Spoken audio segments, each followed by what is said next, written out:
السلام علیکم، دس از Jio politics with Aneela Shahzad. کچھ عرصے پہلے بھی میں نے آپ کو ایک ویڈیو بنائی تھی اسپیشلی جرمنی کے بارے میں کہ یہ یورپ کا جو ہے سب سے تھرائیونگ انڈسٹریل اسٹیٹ ہے، اور جرمنی کی جو ٹریڈ ہے وہ پورے یورپ کے اندر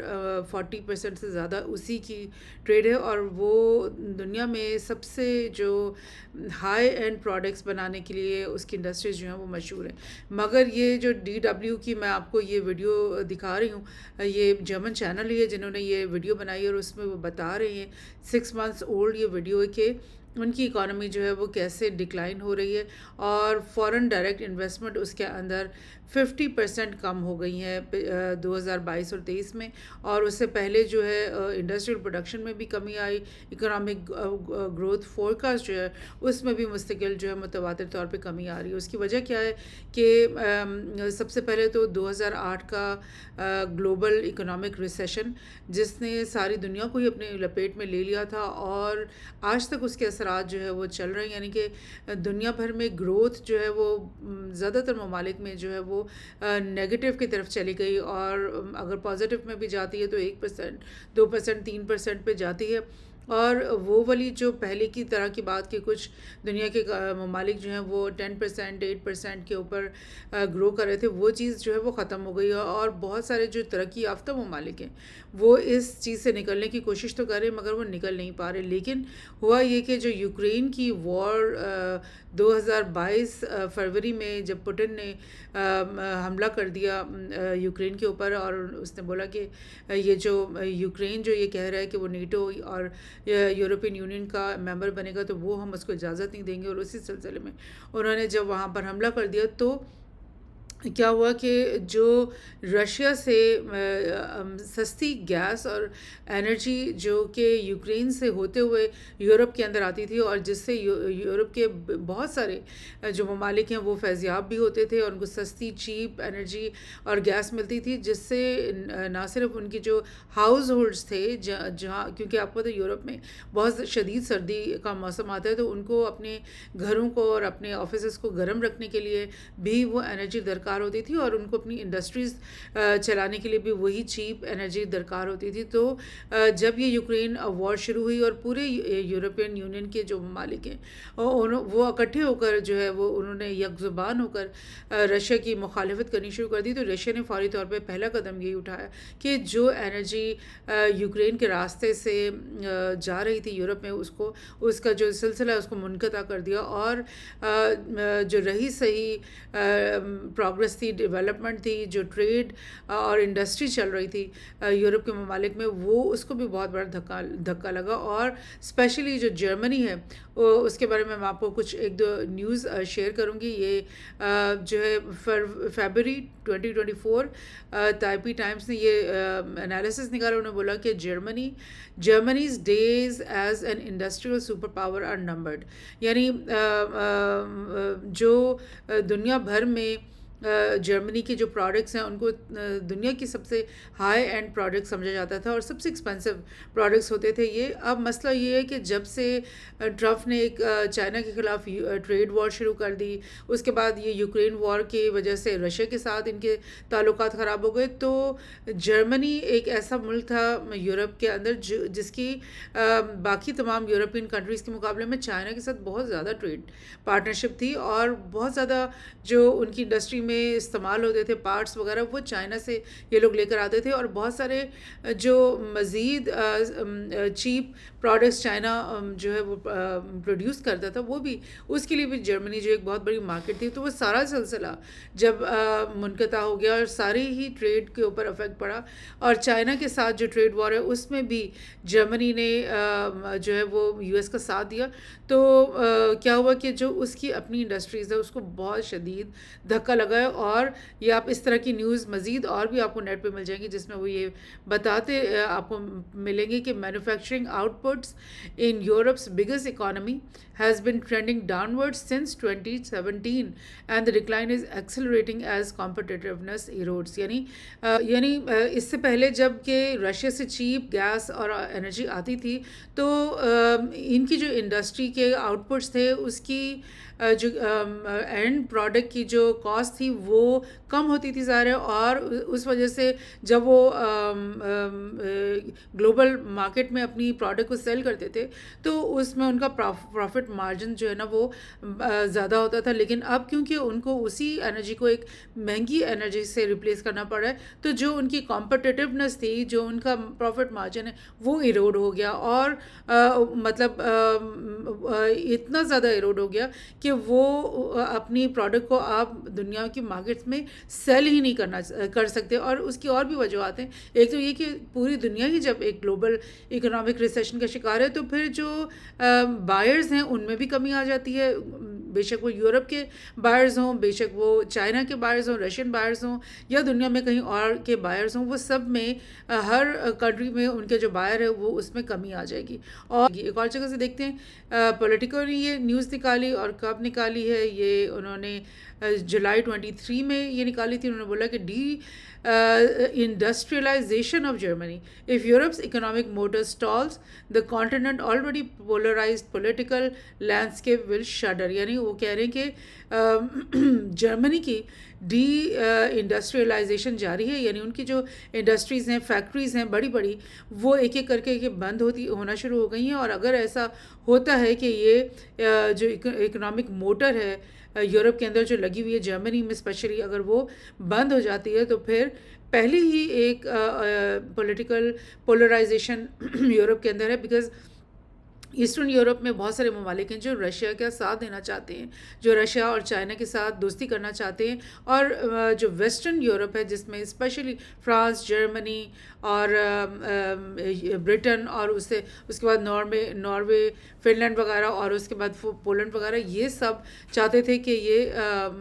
یوکرین کا ساتھ دیں اور رشیا کے خلاف جو ہے وہ مہم جوئی کریں. تو وہ پولیٹیکل جو پولرائزیشن تو پہلے ہی یورپ میں موجود ہے، اور اگر ان کی انڈسٹریز بند ہونا شروع ہو گئی تو پھر یہ پولرائزیشن بہت زیادہ ڈیپ ہو جائے گی، اور ان کے اندر بہت بڑا پولیٹیکل ڈیوائڈ پیدا ہو جائے گا یورپ کے بیچوں بیچ. اور یہ دیکھیں اسی میں یہ جو اگزامپل انہوں نے دی کہ جو کیمیکل جائنٹ ہے BASF وہ جو ہے اس نے جرمنی کے اندر اپنا پلانٹ بند کر دیا. یہ پچھلے سال کی بات ہے، اور اس کے بعد انہوں نے 10 بلین کی انویسٹمنٹ کرتے ہوئے وہی پلانٹ جو ہے چائنا کے اندر جا کر کے وہ کھولنے کی مطلب شروعات یعنی کر دیا. ابھی بھی یہ لیٹسٹ تو خبر نہیں ہے کہ کیا وہ BASF جو ہے وہ اس وقت آپریٹ کر رہا ہے چائنا میں، یعنی کیونکہ کافی مزید بھی ان کے تعلقات جو ہے چائنا کے ساتھ خراب ہوتے چلے گئے. بہرحال یہ اس وقت 2023 جولائی کی بات ہے کہ انہوں نے یہ معاہدہ کر لیا تھا، اور وہاں پر یہ انڈسٹری جو ہے شفٹ ہونا شروع ہو گئی تھی. اور اس کے علاوہ بھی اور بہت ساری انڈسٹریز ہیں جو کہ جرمنی کے اندر، جو کہ ورلڈ وار 2 کے بعد سے مطلب چل آ رہی ہیں، اور جن کی وجہ سے جرمنی کو ایک انڈسٹریل ہب سمجھا جاتا ہے یورپ کا، وہ ایک ایک کر کے بند ہوتی چلی جا رہی ہیں. ایک اور جگہ سے دیکھتے ہیں، Germany's days as an industrial super power are coming to an end. یہ بلومبرگ نے ایک آرٹیکل نکالا تھا، اور انہوں نے یہ 2024 فیبری اسی سال نکالا ہے. انہوں نے بولا کہ permanent closure of Vallourec SACA pipe plant in Dusseldorf, which dates back more than a century, is one of many signs of Germany's industrial downshift. یعنی یہ ایک بہت پرانا انڈسٹری جس میں پائپس بنتی تھی وہ بند ہو چکی ہے. اس وقت یہ فیکٹری بند ہو چکی ہے اسی سال. یہ ہو رہا ہے. اور اس کے ساتھ ہی میں تھوڑا سا آپ کو گوگل ارتھ پہ یہ تھوڑا سا اس وار کے حساب سے میں آپ کو ذرا میپ بھی وزٹ کروا دوں کہ یوکرین کی وار جب شروع ہوئی تھی 2022 میں، ویسے تو یہ 2014 سے اس کا سلسلہ شروع ہے، لیکن 2022 فروری میں جب پوٹن نے یوکرین کے اوپر ایک دوبارہ نیا حملہ کیا، اور یہ جو ایسٹرن اس کے جو اوبلاسٹ ہیں 3-4 ان کے اوپر قبضہ کر لیا. اور اس کی وجہ یہ تھی کہ یوکرین زیلنسکی جو ہے وہ اعلان کر رہا تھا کہ وہ یورپین یونین اور نیٹو کا حصہ بننے کو جا رہا ہے، تو اس وقت رشیا نے کہا کہ یہ چیز ہم برداشت نہیں کریں گے، اور انہوں نے یہ جنگ شروع کر دی. اور اس وقت جو ہے یورپین یونین کو لے لیں، نیٹو کو لے لیں، یو ایس کو لے لیں، اور یہ تمام جو کنٹریز ہیں یورپ کی، یہ جو ہے یہ بھرپور طور پر انہوں نے یوکرین کا ساتھ دینے کا اس وقت اعلان کیا تھا. نیٹو نے یہ کہا کہ ہم جتنی بھی ملٹری ایڈ چاہیے یوکرین کو، فنڈز چاہیے، یا کس قسم کی بھی جو ہیلپ ان کو چاہیے، وہ ہم ان کو دیں گے. ہم ڈائریکٹلی بوٹس اینڈ گراؤنڈز اپنے لے کر نہیں آئیں گے، لیکن ہم انڈائریکٹلی جتنی بھی چیزیں اس کو یوکرین کو چاہیے، اس کی آرمی کو چاہیے رشیا سے مقابلہ کرنے کے لیے، وہ ہم دیں گے. اور وہ یہ کرتے بھی رہے ہیں، لیکن بے سود رہا، کیونکہ جتنی بھی انہوں نے امداد کی وہ رشیا کی جو ملٹری مائٹ ہے اس کے مقابلے میں بالکل ناکارہ رہی. اور آج سچویشن یہ ہے کہ رشیا جو ہے وہ یعنی ایک کے بعد ایک نئے محاذ جو ہے وہ یہاں پر سر کرتا جا رہا ہے، اور زیلنسکی جو ہے وہ بالکل جو ہے گھٹنے ٹیکنے پر آ گیا. اور وہ اب اس طرح کی ایک مطلب کچھ دن پہلے اس کی ایک ویڈیو نکلی ہے جس میں وہ کہہ رہا تھا کہ یورپ کے ممالک سے اور یو ایس سے اور نیٹو سے ریکویسٹ کر رہا تھا کہ ہم میری مدد کو آؤ، ورنہ جو ہے یہ اور پیس ہمارے بیچ میں کرواؤ، ہمارے بیچ میں ایک سمٹ کرواؤ، کانفرنس کرواؤ. سو یہ سچویشن اس وقت ہے. اور وہی میں آپ سے جو کہہ رہی ہوں کہ جب پہلے یہ جنگ شروع ہوئی تو یہ تمام کنٹریز جو ہیں انہوں نے رشیا کے ساتھ بھی تعلقات ختم کیے، چائنا کے ساتھ بھی ٹریڈ وار ان کی چل رہی تھی، اور جرمنی کو اس کا بہت زیادہ نقصان ہوا، اور بھی تمام یورپین کنٹریز کے اوپر نیگیٹو ایفیکٹس آئے ٹریڈ وار کے بھی اور اس وار کے بھی، کیونکہ تمام جو انرجی سپلائی کرتا تھا رشیا وہ تمام یورپین اسٹیٹس کو جاتی تھی، اور سب کو یہ اس کا فائدہ ہوتا تھا، جو کہ وہ فائدہ جو ہے وہ ختم ہو گیا. لیکن اب آپ یہ دیکھو کہ اگر نیٹو اور یورپین یونین اس جنگ سے پیچھے نہیں ہٹتے ہیں اور یوکرین اور رشیا کے بیچ میں پیس نہیں کرواتے، جو کہ اس وقت اب تک ابھی ان کا یہی سٹینس چلا رہا ہے، اور تو پھر وہ رشیا کو گویا کہ مجبور کر رہے ہیں کہ وہ آہستہ آہستہ پورے یوکرین کے اوپر قبضہ کر لے. اور اگر رشیا نے پورے یوکرین کے اوپر قبضہ کر لیا تو پھر کیا ہوگا کہ پھر جو رشین فورسز ہیں یا رشین پریزنس ہے وہ بالکل پولینڈ کے بارڈر کے اوپر آ جائے گی. اور جو پولینڈ ہے جو کہ بہت زیادہ لائک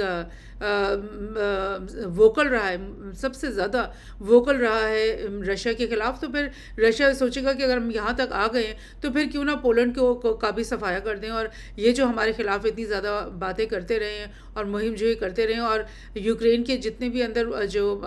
ویپنز آتے تھے وہ یہ پولینڈ کے ہی راستے سے آتے تھے، تو پھر پولینڈ کا بھی ہم صفایا کر لیتے ہیں. اور پھر کیا ہوگا کہ اگر پولینڈ کے اندر رشیا آ جاتا ہے تو پھر وہ بالکل جرمنی کے بارڈر کے اوپر آ جائے گا. سو جرمنی یہ کیا محسوس کرتا ہے کہ وہ یہی محسوس کرتا ہے کہ یار میں تو ان کے بالکل اس وار کے قریب ہوں، اور اگر یہ وار جو ہے آگے بڑھتی ہے اور اسپل آؤٹ ہوتی ہے تو میں تو بالکل قریب ہوں. فرانس اور یو کے اور جو یو ایس ہے وہ تو کافی دور ہے. پہلے سب سے پہلے جو ہیٹنگ ہے وہ تو پولینڈ کو ملے گی، اور اس کے بعد سیکنڈ نمبر پہ جو ہیٹنگ ہے وہ مجھے ملے گی. تو میں پہلے ہی جو ہے میری انڈسٹری جو ہے وہ ختم ہو رہی ہے، اور میں بالکل کمپٹیشن ختم ہو رہی ہے، انڈسٹریز کو تارے لگ رہے ہیں. اور جو ہے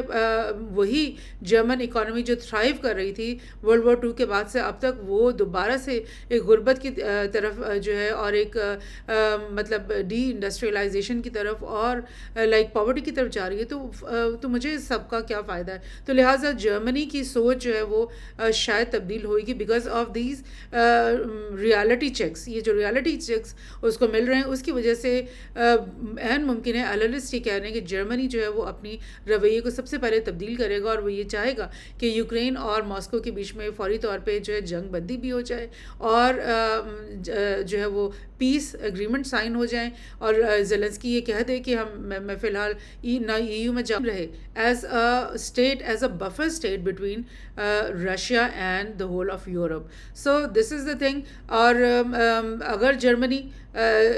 اپنی پولیٹیکل جو اس کی اسٹینڈنگ ہے یورپین یونین کے اندر، اس کی وجہ سے اس بات میں کامیاب ہوتا ہے کہ وہ یوکرین اور رشیا کے بیچ میں پیس کروا دے اور یہ اس جنگ کو ختم کروا دے، تو اس کا بہت زیادہ جو فائدہ ہے وہ جرمنی کو ہی ہونے والا ہے، بیکاز ایک تو یہ کہ چیپ انرجی جو جس کی اس کو اشد ضرورت ہے وہ واپس مل جائے گی. پھر جرمنی کے جو ٹریڈ پارٹنر ہے وہ سب سے بڑے ماسکو اور چائنا، اس سے بڑا سب سے بڑا جو اس کا ٹریڈ پارٹنر ہے وہ چائنا ہے. اگر چائنا کے ساتھ اس کی ٹریڈ جو ہے ریوائیو ہو جاتی ہے تو پھر کیا ہوتا ہے کہ اس کو وہ اسٹینڈنگ مل جائے گی، وہ بیک بون اس کی جو ہے وہ اسٹرانگ ہو جائے گی، اور پھر وہ پوری دنیا میں اپنی انڈسٹریل گروتھ اور اپنی انڈسٹریل جو کیپیسٹی ہے اس کو بلڈ کرنے کی اس کو ایک جو ہے وہ ایک اسٹینڈنگ مل جائے گی. سو دس از دا تھنگ کہ یہ اس پورے سینیریو میں بھی آپ کو ایک گلوبل پاور شفٹ دکھائی دے رہا ہے کہ وہی یورپین یونین جو کہ بضد تھا کہ یوکرین کو وہ اپنا ممبر بنائیں گے، وہی نیٹو جو کہ بضد تھا کہ یوکرین کو جو ہے نیٹو کے اندر شامل کیا جائے گا، اب اس کے اوپر جو بلو بیک ان کو ملا ہے اس کی وجہ سے یورپ کے اندر ہی جو ہے پولیٹیکل ڈیوائیڈ اور ایک دراڑیں جو ہے نا بننا شروع ہو گئی ہیں. وہ ایک دوسرے سے سوال کر رہے ہیں کہ ہم کیوں اس فضول کی جو ہے مہم جوئی کے اندر ہم کود پڑے. فرانس کے جو صدر میکرون ہیں ان کی دورے ہو چکے ہیں چائنا کے اندر، جس سے لگتا ہے کہ وہ چائنا کے ساتھ انڈر دا ٹیبل بات کر رہے ہیں کہ اس جنگ کو ختم کرواؤ تاکہ ہم چائنا کے ساتھ جو ہے وہ بھی اپنی وار ختم کریں، اپنی جو ٹریڈ وار ختم کریں اور ہم اپنے بزنس ایز یوزول پر آئیں، بیکاز ہم لوگ کے جو ملک ہیں وہ بہت زیادہ سفر کریں اور ہم گلوبل اکنامک ریسیشن سے بالکل باہر ابھی نہ آ سکیں اور نہ ہی اس پورے سینیریو میں ایسا لگ رہا ہے کہ وہ باہر آ پائیں گے. سو دس از دا تھنگ. رشیا اور چائنا کا ایک ساتھ کھڑے ہو جانا یوکرین کے معاملے میں اور بھی دیگر جو دنیاوی جو معاملات ہیں ان میں ان دونوں ممالک کا اکٹھے کھڑے ہو جانے سے بہت بڑا ایفیکٹ آیا ہے. یو ایس اور جو ویسٹرن طاقت ہے جس کو اسٹیٹس کو طاقت سمجھا جاتا تھا اور ان کو گلوبل سپر پاور سمجھا جاتا تھا، اس سارے جو امپریشن ہے، اس ساری جو ایک ڈسکورس ہے اس کے اوپر بہت زیادہ اس کو دھچکا لگا ہے اور اب ڈسکورس بالکل چینج ہو رہا ہے اور اب ملٹی پولر ورلڈ کی اسی لیے باتیں کی جا رہی ہیں کیونکہ جو اس ساری وار، یوکرین کی وار، اس کے بعد ایون غزہ اور اسرائیل کی وار سے یہ ثابت ہوا ہے کہ یو ایس اور جو یورپ ہے اس کی وہ والی پاور نہیں رہی جو کہ پہلے ایک زمانے میں وہ ہوا کرتی تھی. Thank you.